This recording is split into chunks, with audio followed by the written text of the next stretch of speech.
This is Binod Shankar and you're listening to the Real Finance Mentor podcast from therealfinancementor.com. The Real Finance Mentor is your go-to resource for insight and inspiration on careers in finance, CFA and more.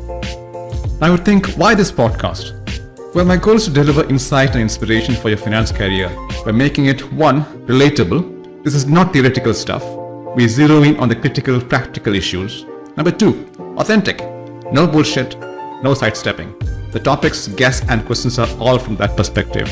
And number three, take a chartered accountant and CFA charter holder, add 17 plus years as a corporate warrior, mix in 10 years of entrepreneurship, throw in a decade of full-time CFA training, add speaking, mentoring, cycling, and mountaineering, and that's me. Welcome to the Real Finance Mentor, or as I call it, RFM. Hi guys, this is Binod Shankar, the Real Finance Mentor, here with one of my solo episodes. This episode is about the realities of career, stuff that almost no one talks about. So many youngsters have workplace illusions. Wrong expectations create major disappointments. And I've noticed that whenever I post on LinkedIn about the harsh realities of modern day career, I get an extraordinary number of likes and comments. Someone even commented that they should be handed out to every graduating class. It would have helped me immensely if only I knew half of this when I started. So I thought, this connects with many, and perhaps I should do an entire podcast episode on it, right? Partly because I couldn't capture the nuances on LinkedIn. I mean, I love LinkedIn, but can only say so much when I post. So I recorded the first batch of 10 career truths in August 2020. That solo episode, not unsurprisingly, remains the most popular RFM episode even after 28 episodes of the RFM podcast. And despite many highly insightful interviews with some bright and successful guests. Of course, there had to be a sequel to the first one. So here are 10 more career truths. Truth number one, work can bury you. Now, once you start working, you only have time for that. I'm not talking about zero work-life balance culture prevalent in many careers and companies.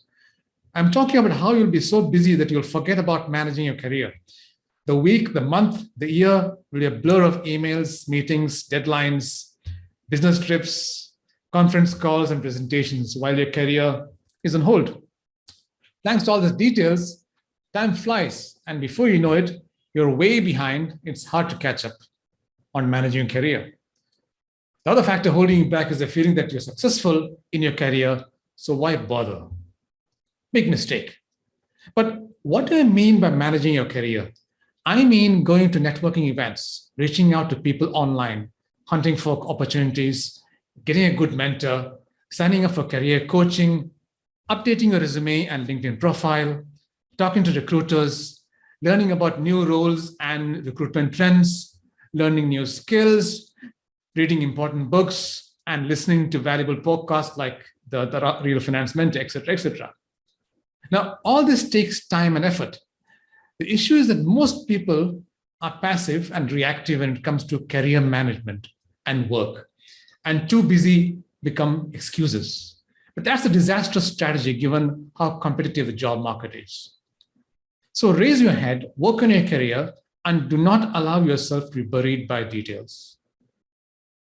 Truth number two, survival requires skipping levels. Now, the normal rules of the game stipulates that you must report only to your boss. But your superior may be an incompetent moron, a fraud, a tyrant, or an exotic mix of some or all of the three. It's quite unlikely that they will change since they are the boss, and they're most likely remarkably not self-aware. So you have three options here, right? Option one, keep quiet. Option two, fight with your boss. Or option three, skip levels and talk to their boss, i.e. the super boss. Now, option one will ensure things stay the same or get worse. Option two means things will get worse and you may be fired. Option three is the best because not only does the company benefit, you gain a powerful ally and you have neutralized your jerk of a boss. Now, this should work quite well if you can prove that your boss is materially harming the company. Examples would be unprofitable initiatives, nepotism, favoritism, high staff attrition, bribery, loss of key clients, harassment of staff or supplier or clients, and things like that, right? There's a caveat here. You should have already built a rapport with the super boss, and the super boss should like you for your competence and credibility. This, of course, needs to happen well before you skip levels, right? This also means that you must try and have as much contact with the super boss as possible, like attending meetings and presentations that your boss has with his boss, so the latter knows you and you can impress him. Another way is to build a relationship is to give him on-time or on-spec information that he needs, which your boss is unable to because he's clueless on the ground realities at work. Now, health warning, there's a small risk of blowback from your stunned boss, but it may be worth taking. Truth number 3, you will often be undervalued. You will be paid based on your perceived value to the company, the operative word here being perceived. Because it's quite common that what you get paid is far less than what you deserve. I mean, you get compensated based on not some random emotional plea, but the value you bring to the company and your market value. Now, the underpayment can happen for any or some or all of the below 3 reasons. Number 1, you are shit at talking about what you have done due to poor communication skills or low confidence or some other affliction. Tragically, your employers have no idea how good you are. This is quite common. The second reason is you have rather high principles and think that talking about your good work is cheesy and unethical, perhaps due to some misbegotten medieval and utopian belief that your work should speak for itself. This snooty attitude is less common. Number 3 would be your employers are notoriously stingy when it comes to pay. This is more common in small and medium enterprises and even in bigger family or owner-managed businesses. Truth number 4, you only get what you ask for. This is a perfect segue from the above point. Truth number 3. There's a saying in many cultures that broadly on the lines of only a crying baby gets the milk. Now, don't be the silent infant. If you want a promotion or a raise or a mentor or anything else, you have to ask for it, backed by solid justification. Management is not watching you 24/7 and noting all the good stuff so that they can reward you come year end. They have other priorities. I mean, they're not mind readers. Their motto in life is not fairness for everyone every time. If you don't ask, someone else will, and they will get that what you wanted, but what you had some dumb medieval hang-ups asking for. And then you'll be kicking yourself for years and bitter regretting that for not raising your hand. What's the worst that can happen if you ask? And no? Big deal. Unless you're the sensitive, delicate flower type, in which case I have a bigger question for you, which is, what the hell are you doing in corporate life? Truth number 5, nice guys often finish last. I'm assuming that your work is top quality here. But if you're too nice, you fully deserve the consequences. Look, I'm not suggesting you turn into a corporate Hitler or a Wolf of Wall Street. But your career will go nowhere if the below captures who you are. You do all the dirty work that no one wants to do. You allow people to come to you at the last minute. You're okay with being ignored for training, promotion, plum roles, etc. You're okay with being kept out of the loop. You have the inability to put the universal quid pro quo principle into action, which is if you've done a favor for someone, then quid, then you should demand reciprocity, the quo. It's only fair. You allow someone less able than you to take the lead, and you have the fundamental inability to say no to anyone for anything. Now, the nice guy syndrome often stems from fears of hurting someone's feelings when it may not be the case. Now, not only do you suffer because you are nice, there's very often no reward for being a long-suffering nice guy, unless, of course, you firmly believe in karma, the afterlife, or masochism, all of which are frankly beyond the scope of this podcast. So stop being unnecessarily nice. There are rewards for being practical, assertive, and confident. Truth number 6, your network is your lifeline. Look, in bad times, your network is your parachute, your safety line, your escape hatch, your life raft, your backup plan, etc., etc. Your network can keep your career afloat when other careers are sinking. In good times, Your network can get you access to quality education, well-paying jobs, promotions, brilliant mentors, active sponsors, juicy roles, impactful volunteer positions, rewarding investment opportunities, loyal business partners, big clients, competent employees, and also help you raise your profile. I mean, in fact, your network can do everything except make chicken soup. You only have three things to do in your career: have a great attitude, have top aptitude, and number three, develop and maintain a strong network, in which case everything else will fall into place. But it's not that simple in practice, and good network is quite rare because, number one, many people are shy and awkward and embarrassingly terrible at networking, even after many years at work. Number two, many believe that the holy trinity of education, smarts, and output are enough. Number three, many practice networking, but purely in a selfish, opportunistic way. Now, these three factors are 99.99% of the reason why most professionals suck at networking and why they get nowhere. Now, networking is an art and a science. It's a science because there's a process to it, and the basics can be taught to and practiced by almost anyone. It's an art because there's so much that's possible and immensely valuable beyond the basics. That's quite frankly tough to teach, and a lot of it is innate. Truth number 7, your ego is not your amigo, right? We're all born with egos and ego defense mechanisms, and all that means is that we are reluctant to admit to the harsh realities of life. Now, we hate to admit we're not that honest or resourceful or creative or empathetic or consistent or curious or creative, because to admit that we are shit even to ourselves is often humiliating. So what happens? We often carry around with us a distorted image of ourselves. We may believe that we are God's gift to, for example, finance and leadership.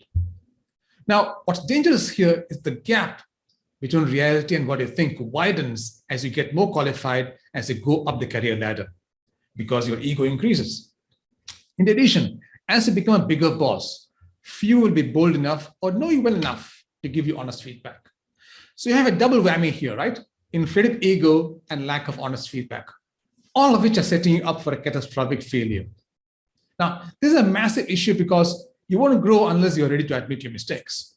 Now, you must grasp that you often don't realize the effects of your actions or even don't know what's driving this, and that others can tell you how it impacted them. So leadership requires you to control your ego. If you can't, you will remain stuck in familiar, comfortable territory. Truth number 8, your interests will change. Look, you start off your career thinking that you like what you do and hence see yourself doing this for the rest of your work life. You think financial analysis or valuation or risk management or advisory, etc., are big sectors where you have ample space to grow. You can't think of anything else that interests you. Now, it's quite likely that your interest will change. Why? Well, because of many reasons, right? Number one, you realize that your ambition was seriously limited years ago because you didn't know enough. Now that you do, the current career won't do. Number two, as you mature, get married, have kids, etc., your priorities in life will change. You no longer care for 18-hour days, regular business travel, etc., etc. Third reason, you find the sector is no longer attractive thanks to changes in technology, consumer taste, politics, regulation, etc. The fourth reason why your interest might change, you might find that the town or small city you started to work in is too small, and growth requires you to shift to a major metro, or even shift countries. Number 5, you realize that it's too tough and too long to get you where you want to be in where you are right now. If promotions to the top take 15 to 20 years, you're probably better off quitting. And number 6, once you reach a certain age, say around 40, you spent nearly 2 decades working for others and learned a lot and saved enough, so much that you start yearning for freedom, impact, authenticity, and self-actualization, and start thinking about entrepreneurship, for example. And of course, not talk of a career change triggered by terminations, but a voluntary change. Now, don't be afraid or ashamed to change careers based on changing interests, because changes are perfectly natural and just shows that you have overcome the common sunk cost fallacy. Truth number 9, Your advisors can make or break you. Don't look for career advice to your parents or friends or colleagues. There are some excellent reasons why I say this. Just assume that these people want the best for you, right? That still leaves four big issues. The issues, number one, they don't know you well enough. They think they do, but they don't. They have only seen what you have chosen to show them, which is based on a specific context, i.e. home or work or play. Reason number two, they didn't know the job scope in specific markets, either current or future. Your parents entered the job market maybe 25 years ago when markets were quite different. Your friends are as inexperienced and naive as you are, and are probably just following the herd. Number three, they have no idea about what attitude and aptitude you need to make it big in that specific area. And number four, they are biased, especially if they're your parents, who, at least in the Middle East and Asia, want their children to enter specific fields like medicine or law or engineering, and highly value the employer brand so they can say that the son is working with Google. And they also worry a lot about job security, which may not be your prime concern. Now, with these four major issues, it's not only a waste of time talking to them, it's misleading as well. The problem, especially with parents, is that because of their so-called credibility, you might believe them and faithfully implement their advice. I would suggest you talk to industry professionals, junior and senior, mentors, career counselors, and your professors in college, etc. These are better advisors. And last but not the least, truth number 10, marriage can be help or hindrance. Now, I know this may be controversial, but I must say it because it's closely linked to your career. Right? Now, most people want to get married and have kids. That's normal. Now, although I'm single, hundreds of my former CFA students are married and some have children. Now, most of these former students are in the 26 to 38 age group. I've been observing and listening to them for the past decade. I've noticed that there are several big implications for your career when you get married that you must consider and expect. Number one, once you have children, your priorities will change whether you like it or not. Your needs often become secondary and the children take precedence. There may be more friction when it comes to changing jobs or careers because now you have to consider schools, cost of education, etc., etc. The second reason, once you start a family, you will want to be closer to them, especially in the initial years, say age 0 to age 5, and the important pre-college period from 14 to 17 years of age. This may also mean accepting a less desirable job just to be nearby, like I've seen quite often. Number three, the burden of running and the family falls more on the mother than the father. I mean, the mother is the primary caregiver for the child in most societies. All this means that, for example, if some challenging studies like CFA are planned, a married woman with one or more kids has to struggle a lot to juggle the four balls of family, self, work, and studies. I've seen this at close range, and this can prolong the CFA journey and also make a normally grueling saga even more grueling. Number four, the costs of maintaining a family at a comfortable level these days, especially in the metros, can be quite high. This means extreme reluctance to accept a lower paying job, although it may be your target career or company or location. Number five, if you're the only earner in your family and you have big monthly expenses to pay, you'll find it almost impossible to leave the corporate world thanks to the steady income and expensive lifestyle. After 10 to 15 years, you may be sick of corporate life, but because of commitments and responsibilities, you feel that you can't take the plunge into entrepreneurship. Thus, you remain in your well-paying 9-to-5 job, secure but miserable. This is quite common. Note that some of the above are probably more relevant in non-Western countries for obvious reasons. Look, I'm not saying that you must stay single, but performance is potential minus interference. Just be aware of the serious consequences. Have the right expectation, and get married to someone who understands and supports your career aspirations. That's 10 more career truths. Now, this isn't a work of fiction. I didn't make this up. I've had a 28-year-long working career, and I've taught 4,000 plus CFA students during my CFA prep journey.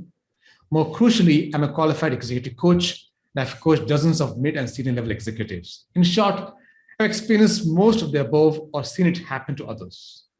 Of course, there are exceptions to the above. They always are, right? The exceptions prove the rule. Now, I didn't know most of these truths when I joined the workforce 28 years ago, but now you do, and I hope you will reflect and act accordingly. Now, some people might find this all very negative and demotivating, but this episode is not meant to demotivate or to dissuade you, right? It's meant as a heads up to prepare you for that career, because disappointment is when reality doesn't meet expectations, and I want you to get your expectations right. That way, hopefully, any good stuff will be positive surprises in a corporate career that can be fulfilling in many ways, like it was for me. I must add here that for all CFA candidates and CFA charter holders, who are of course bound by the standards of professional conduct, so please don't do anything that violates any of the standards, specifically standard 1 on professionalism and standard 4 on duties to employers. You can thank me later. Onwards and upwards.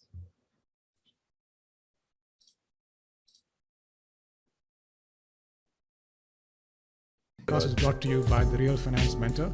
Thank you so much for listening, and I really hope you found it insightful and inspirational. If you did enjoy this episode, please drop us a review and spread the word. And be sure to check out more exclusive content on therealfinancementor.com and my LinkedIn profile, which is Binod Shankar CFA. Let's keep in touch. Just add your name to the mailing list on therealfinancementor.com, and we'll tell you about new episodes, plus book reviews, upcoming events, and blogs. Till the next time, onwards and upwards.